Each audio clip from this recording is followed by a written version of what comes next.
there right around 4 o'clock, maybe just before, because 4 o'clock, they were open till 4:30, so it was around 4 o'clock.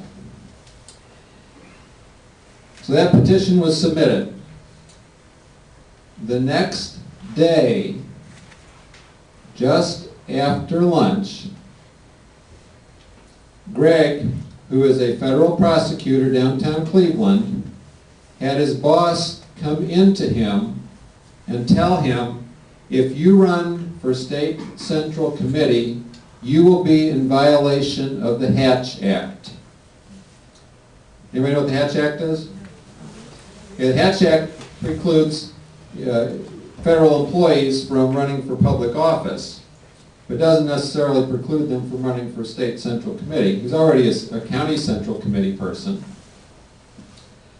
And that's the only thing his boss would tell him, other than that if you run for state central committee, you will be in violation of the Hatch Act. Now, if you're in violation of the Hatch Act as a federal employee, that means that you're fired and there's no administrative leave and there's no pay.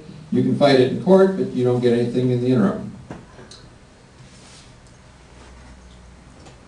His boss also told him that the pressure came from outside the office. Now, I don't know how that happened, but I recognize that nobody knew about that petition being filed until 3 o'clock in the afternoon in Lake County, 4 o'clock in the afternoon in Portage County. And somehow that got to the Department of Justice, the federal prosecutor's office in Cleveland, by after lunchtime the next day, telling him they can't run. Now, I don't think Democrats care for who runs for state central committee in the Republican Party, so I don't know where that came from, but it sure did happen fast. And somebody in particular must not have wanted Greg to run for that position. Second story, Matt Lynch. Anybody hear of Matt Lynch? He's a good conservative Christian guy.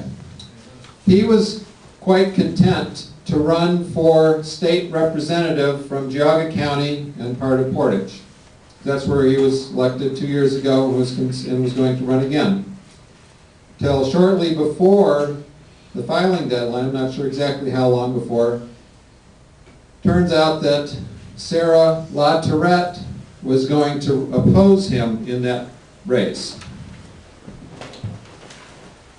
Sarah LaTourette and her husband moved back from Kentucky, from my understanding, about September last year. In October, she registered to vote under her maiden name. Maybe LaTourette is better known than whatever her married name is. And so she pulled a petition to run for state representative, opposing Matt Lynch, who is very conservative. Now, I think we presented a lot of information already tonight that indicates that LaTourette supports moderate candidates and tries to beat Tea Party candidates. So there may be some connection between this. There may be. I don't know. It's hard to say for sure, but you guys can think about that.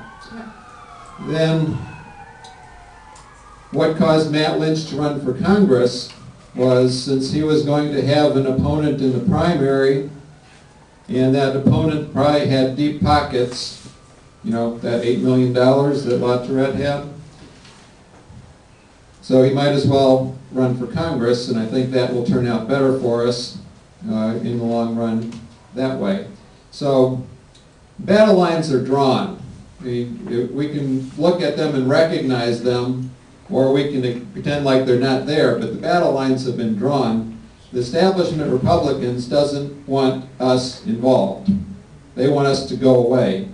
They may want us to vote on election day, but I think they would rather lose than to give the credit to the Tea Party like in 2010. So, what do we do?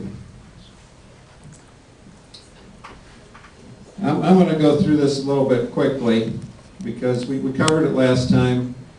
But basically, you need to identify who are the conservative candidates. Who are they? When you identify them, they're the ones that don't have money. They're the ones who don't have power. They're the ones who don't have the media behind them. But what do they have? People. They have you. Okay? And that's what can make the difference. But only if we work for the conservative candidates that we have identified. How do we work for them? We're going through this real quickly. But we need to pray for them. Okay, they need spiritual strength. They need help. We need to be educated about the candidates so we can know who are the conservative candidates. Don't just take for granted what you hear, even what I presented tonight. Check it out for yourself. If you want what was presented here tonight, let me know afterward. Let one of the folks know in the back around the tables that you want a copy. Give them your name and email address. I'll be glad to send you the information, which includes the references. Be informed. Then we need to be involved. Okay, a number of different ways. We'll share that in a minute. And be bold in doing it. My lovely wife over here has some sign-up sheets of what you can do to help. Okay? We need people who are willing to support conservative candidates. Now, you don't have to do everything, and you may only be able to do one thing. But if there's one thing that you can do, you need to do it. If you're able to do more than one thing, that's even better. So it's going to be passed around. If you would just pass it around. Preferably, you sign it and put something down there that you can do. Just one thing. And there's a couple things that are going around. This one is to do things for helping your candidates, and this one is to do some committees to help us with refreshments and that sort of thing. Okay. All right, we need to talk to our family and friends. We identify who those conservative candidates are. We need to spread the word. We need to let them know who they are. We need to talk to our coworkers. We have, if you have email, you communicate with folks. Tell them, here's this candidate. This candidate is conservative. You can go to his website. You can look about the information about him. You can look about the information about her. Get the word out so that people know who those candidates are. Anybody use Facebook? That's more than the last time I asked for that. I think last time there were 5. If you use Facebook, we have a Facebook page for Lake County Liberty Coalition. You can get information from there. But get that information on those conservative candidates. Send that to your friends. Let them know. Encourage them to vote for the conservative candidates and explain why. Tell them why it's so important that they do that. Phone calls are good too. You can talk to folks, talk to your friends when you are talking to them. Share with them about the conservative candidates, and then face to face. Now I know that none of us probably have millions of dollars that we have stashed away to give to candidates, and I don't want you to do that anyway. If you do, but if you can contribute something, don't contribute, I shouldn't say this. My personal perspective is that I will not contribute directly to the Republican Party, be it the national, state, or local level, because they don't represent me. I will contribute and do contribute to conservative candidates.